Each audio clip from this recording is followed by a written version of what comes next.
Aujourd'hui, messieurs, dames, je change un peu de lieu. Je vais toujours au même endroit, niveau cinoche, film et compagnie.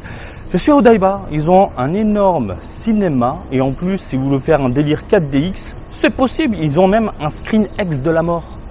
Truc de l'espace que j'ai jamais fait, mais apparemment ça déchire. Bref, salut à toutes et à tous, Marty Japan. Aujourd'hui, ce que je vous propose, c'est une vidéo critique, une vidéo impression sur le nouveau film City je suis fatigué. City Hunter. En même temps, il pleut. J'ai la gorge qui commence à gratter. Ça sent le petit Marty malade dans quelques heures. En plus, avec la clim à fond, merci le Japon. Quoi qu'il en soit, pour revenir à ce que je disais, City Hunter est de sortie aujourd'hui. Le nouveau film est là, dans les salles obscures. Et je vais aller jeter un œil. Je vais aller mater tout simplement ce long métrage. Mais avant ça, on va jeter un petit œil dans les environs. Et on a, je vois du One Piece là-bas, le film Red, avec le nouveau Miyazaki. Et oh, regardez-moi ça, la petite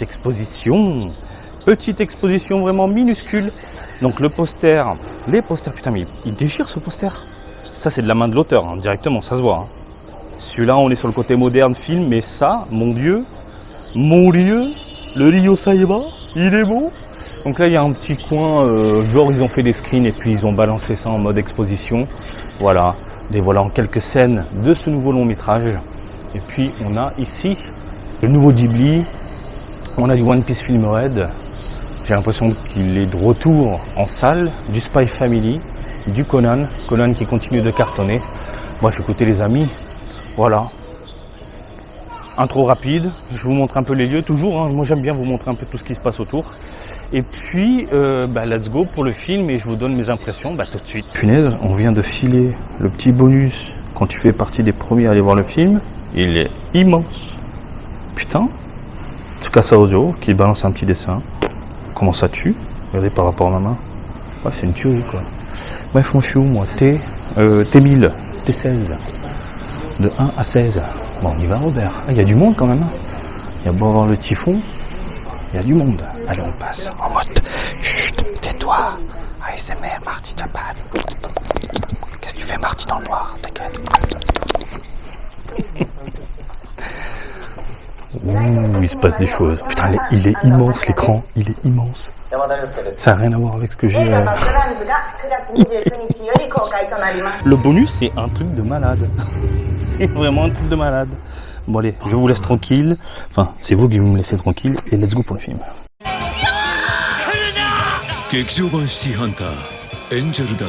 Bon, je voulais faire une critique tranquille. Sur le canapé, je me fais ma petite installation, je me pose et tout, puis qu'est-ce que je vois? Que les caméras sont mortes, en fait, il n'y a plus de batterie. Marty, t'as pas tout chargé? Si, mais il n'y a plus de batterie, en fait. Je suis dégoûté. En fait, je voulais pas faire ça au bureau, poser avec le micro. Je suis dégoûté. J'ai le droit de râler un peu en vidéo aussi, non? Bref, c'était une petite parenthèse et je vais faire une deuxième parenthèse.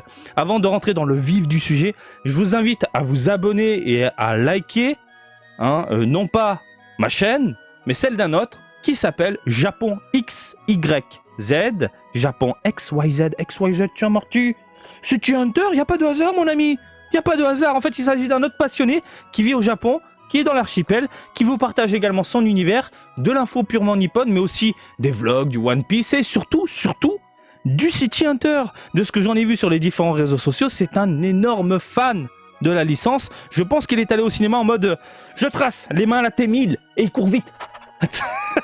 En même temps, quand tu adores une licence et que ça est annoncé que tu attends du coup un nouveau long métrage, tu traces. Donc je pense que d'ici quelques heures, il va vous livrer également sa critique et je ne le cesse de le répéter, ne vous contentez pas uniquement d'une seule vidéo, comme la mienne par exemple, allez voir ce qui se dit aussi ailleurs. Et même moi qui ai vu le film, je suis impatient de voir ce qu'il va dire de son côté. Est-ce qu'on pense pareil? Est-ce que lui, il a plus kiffé que moi? Moins kiffé que moi? C'est toujours bon d'avoir plusieurs retours. Voilà, donnez-lui de la force, abonnez-vous, Japon XYZ. Bon allez, on va parler de l'image. Alors cette image, elle est comment Marty? Elle est très 2023, elle est hyper lisse, hyper colorée, hyper nette, hyper photoshopée, hyper. C'est le problème d'aujourd'hui, c'est qu'on est dans... faut que ce soit impeccable de A à Z et compagnie. Enfin, tu m'as compris. Le truc, moi je le vois comme ça. Quand on parle d'un univers, tu prends l'univers d'Akira Toriyama, globalement c'est très coloré. Tu prends un univers tel que City Hunter, c'est beaucoup moins coloré. En même temps, le thème, les sujets abordés ne sont pas les mêmes. Là, on parle de la vie réelle, on parle de crimes, on parle de mafieux, on parle de criminels, on parle d'affaires à résoudre. Il y a des trucs un peu graves, de choses qui peuvent te projeter. C'est de la fiction qui peuvent te projeter réellement dans la réalité. Dragon Ball, non. Il y a personne qui se transforme en Super Saiyan. Par contre, des guns, ça existe, pour de vrai. Tu vois ce que je veux dire? Et là, l'image est tellement colorée, je trouve que ça ne colle pas vraiment à l'univers. Alors, c'est Aniplex et tous les studios autour, qui ont fait le film, ils détiennent les droits, donc ils te partagent ce nouveau long métrage. C'est un film destiné aux vieux de la vieille. Donc, ce que tu peux faire aujourd'hui avec tous les filtres qui existent, pourquoi pas rajouter un peu de grain? Pourquoi pas jouer sur les lumières? Tu prends le dessin animé des années 90, il y avait cet aspect un peu sombre à l'image, où la lumière jouait beaucoup pour te focaliser sur quelque chose d'important, lors d'un moment important dans la série. Tu vois, par exemple, moi ce que j'aime bien, c'est, tu vois dans la pénombre, en fond, dans le noir, une silhouette, tu la captes pas, puis t'as le héros qui se pose des questions, puis d'un coup, il y a une lumière qui passe, qui balaye le visage, et là tu fais, toi en tant que spectateur, tu fais, oh putain, c'est qui, c'est quoi, oh bordel, et puis il avance, hop, il apparaît vraiment dans la lumière, c'est le méchant. Tu vois cette ambiance-là? Eh ben, je l'ai pas dans le film. C'est cette ambiance un peu mafieux, un peu sombre, un peu décalée. Donc, je retrouve pas ça dans le film. Il y a ce côté vraiment trop lumineux, je trouve, à l'image, et trop lisse. Il faut titiller un peu le vieux consommateur. Tu peux faire du propre, bien sûr. En 2023, tu peux faire quelque chose de nickel, avec des contours propres, nickel, voilà, tu m'as compris. Mais rajouter quelque chose en plus pour t'apporter ce côté sérieux par rapport au sujet, que je ne retrouve pas encore une fois dans ce putain de film. Voilà. Alors, maintenant, on va parler des animations. Non, avant de faire les animations, on va parler du design des personnages. Il y a un truc qu'on a perdu avec le temps, le Otokomae par exemple, c'est dans les années 90, on avait des personnages hyper charismatiques, musclés, beaux gosses. Quand tu voyais un héros ou une héroïne à l'image, ça en jetait, tu vois ce que je veux dire? Par son physique, je te parle. Et aujourd'hui, on est dans une société où tout est homogénéisé, avec des corps slim, maigres, que ce soit homme ou femme, et puis on est tous dans la même case, carré, machin, etc. Même dans l'animation aujourd'hui, tout est... ça manque de muscles. Ça manque de muscles, voilà. Et de ce que j'en avais vu avec différents artworks, de Ryo Saiba, donc le héros, Nicky Larson si vous préférez, je me suis dit, bordel de merde, ça fait peur. Parce que j'ai vu des jambes ultra fines, il avait un buste un poil musclé, mais pas trop non plus. Alors, il y a de quoi se poser des questions. Dans le film, est-ce que c'est comme ça? Non. Et tant mieux. Ils ont conservé un peu cet esprit années 90, avec des corps bien musclés, bien bombés.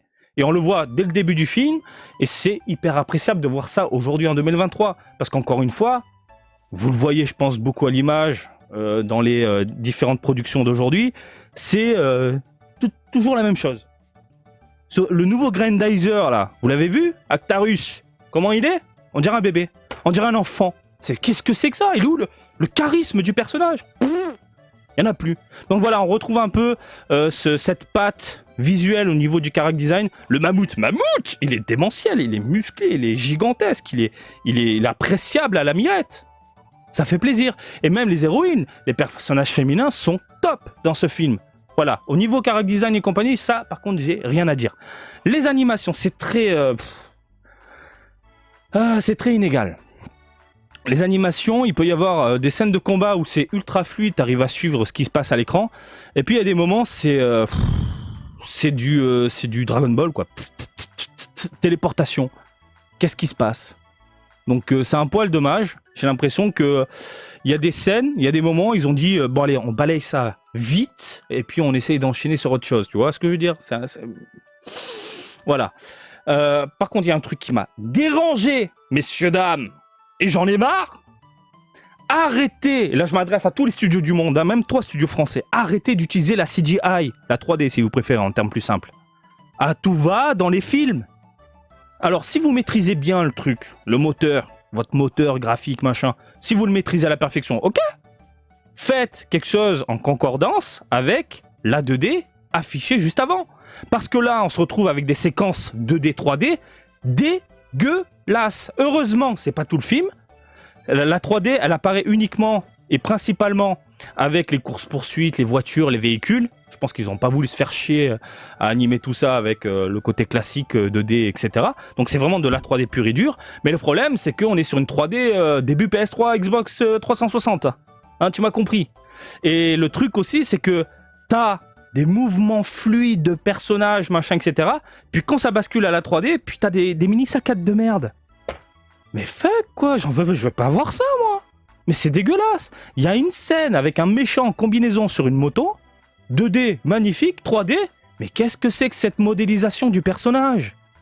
Oh, on est en 2023, les gars, là. Mettez du budget, mettez quelque chose, ou arrêtez tout simplement, vous maîtrisiez pas, là. Et du coup, ça te casse l'immersion.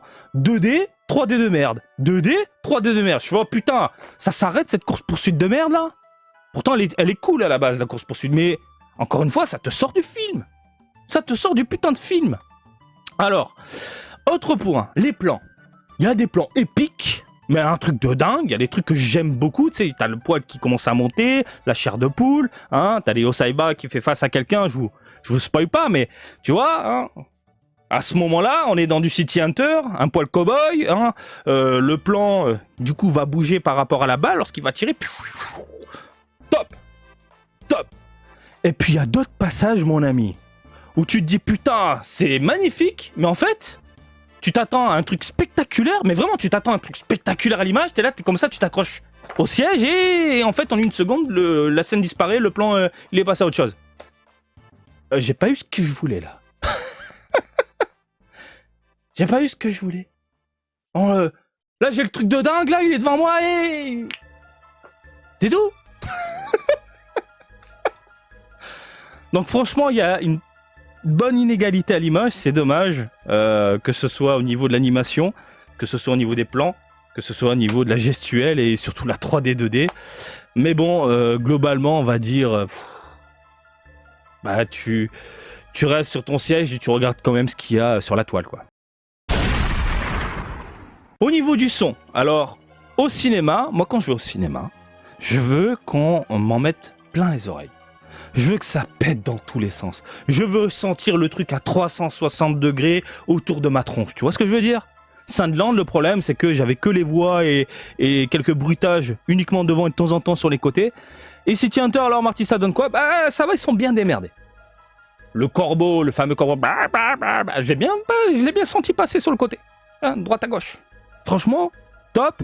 Pareil, quand il y a des bonnes musiques entraînantes, hein, on sent la musique vraiment tout autour de nous. On a les dialogues bien devant, ajustés du coup par rapport à la musique et au bruitage. Les bruitages sur les côtés, ça explose et c'est des putains de sons, boum, bam. Hein, c'est pas des trucs de merde. Hein, c'est vraiment des trucs, des explosions, des coups de feu de dingue et tout. Et franchement, au cinéma, ça en jette, mon ami. Ça en jette. Les différents seiyuu, donc les comédiens de doublage. Bon, ils sont toujours dans leur délire. Hein. Là, j'ai rien à dire. Franchement, les intonations, c'est du 20 sur 20. Ils connaissent leur métier, ils connaissent les personnages. On est sur...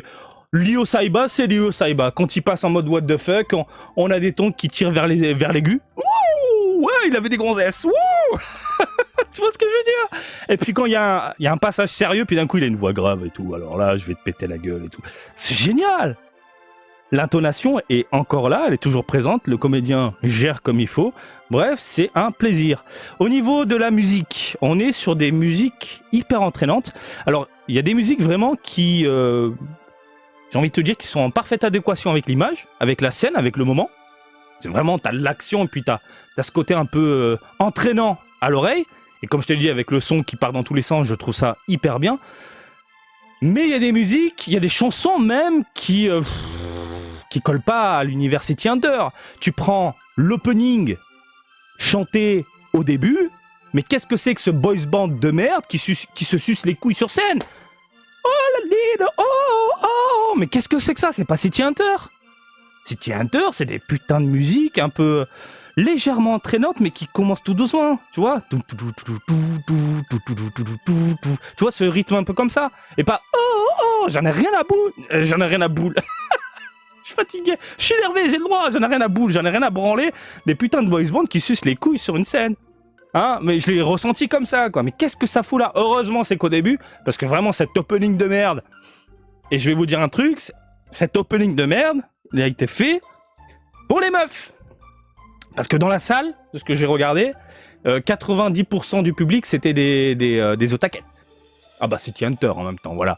Donc ce genre de musique... Oh, putain de merde! Ah mais ça colle pas du tout à l'univers. Pour le reste, ça va. Pour le reste, ça va. Et puis, à la fin, on nous met un classique hein, qu'on connaît, mais au générique. C'est le genre de musique qu'on veut entendre pendant le film, et pas au générique. Pourquoi ne pas l'avoir placé avant? Alors, ils veulent faire de nouvelles productions, au niveau des notes, au niveau du son, etc.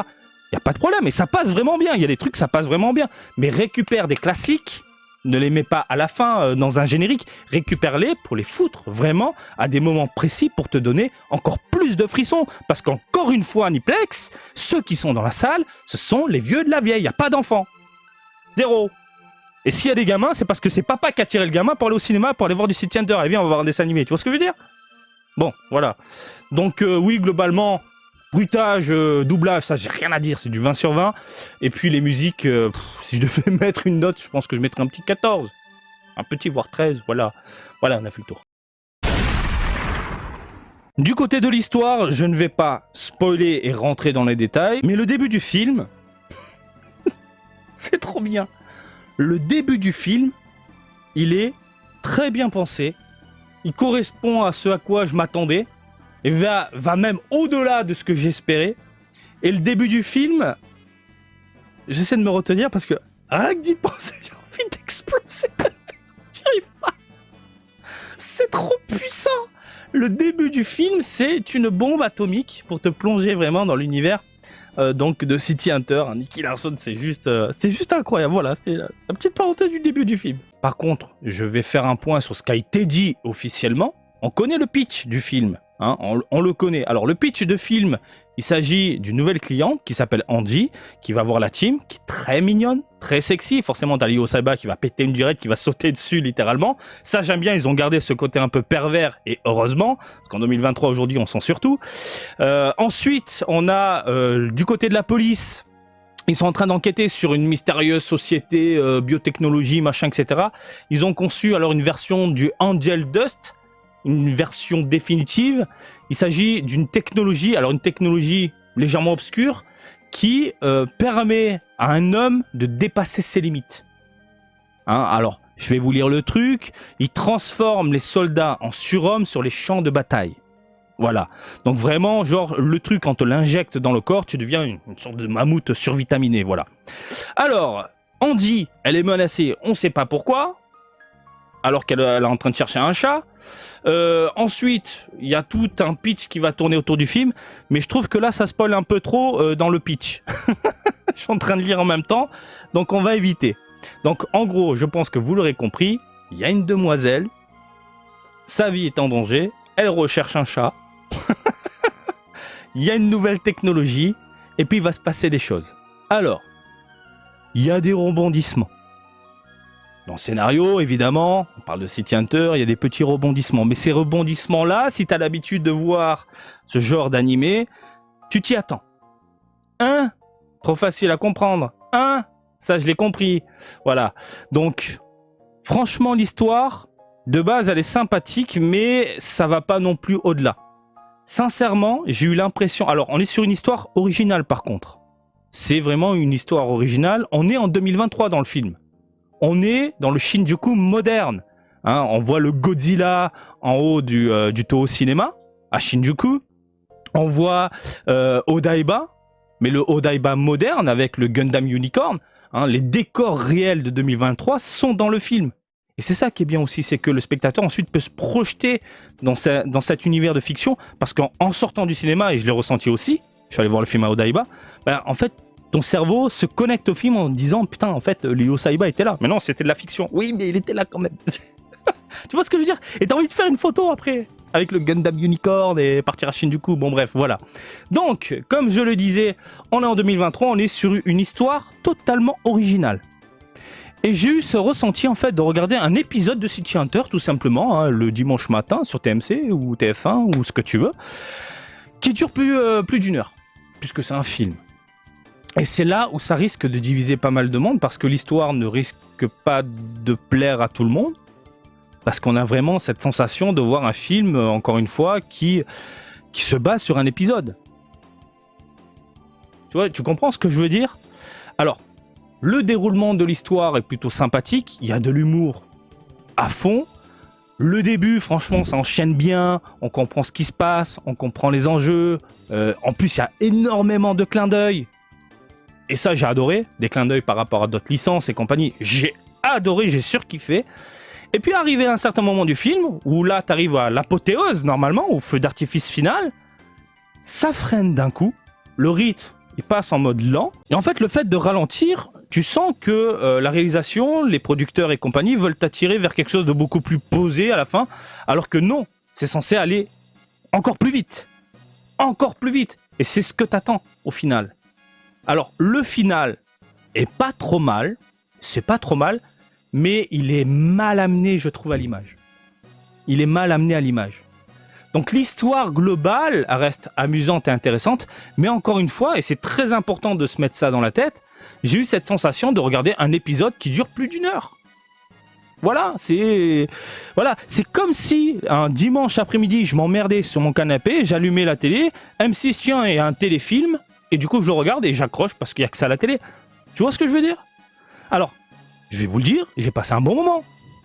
J'ai passé un bon moment. Malgré les défauts à l'image, malgré le rythme qui se casse à un certain moment, j'ai passé un bon moment. Parce que c'est mon feuilleton du dimanche. Voilà, et je pense que le film va pas mal diviser. Il va pas mal diviser. Surtout cette musique de merde là. Quoi qu'on entend une deuxième fois, putain de merde. Donc voilà, concernant l'histoire qui est plutôt bien pensée de base, je trouve que l'intrigue qu'il y a autour en fait de la biotechnologie pour transformer les soldats en surhommes et tout, c'est hyper intéressant comme sujet, mais ça manque de grâce, ça manque de consistance pour aller encore plus loin dans le délire. Encore plus loin dans le délire. Bon, conclusion. Conclusion. Comme je vous l'ai dit, je pense que tu l'as compris, j'ai quand même bien aimé le film, hein, parce que j'avais le cul posé.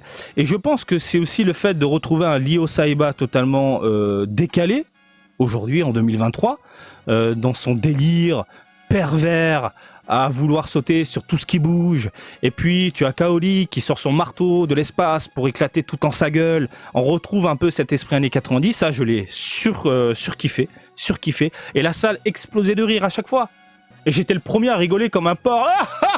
Mais vraiment, j'étais à fond. J'étais vraiment à fond. L'humour, ça tue. Mais quand on parle ensuite de sujets sérieux, quand on retourne dans l'intrigue avec la biotechnologie, machin, mes couilles. Et après, quand il y a la 3D qui apparaît, que ça te sort du film alors qu'il y a de l'action à l'image et que c'est intéressant, c'est vraiment intéressant, mais on te sort du truc parce qu'il y a de la 3D de merde. Mais j'ai passé un bon moment. C'est très contradictoire. C'est Marty, c'est bizarre.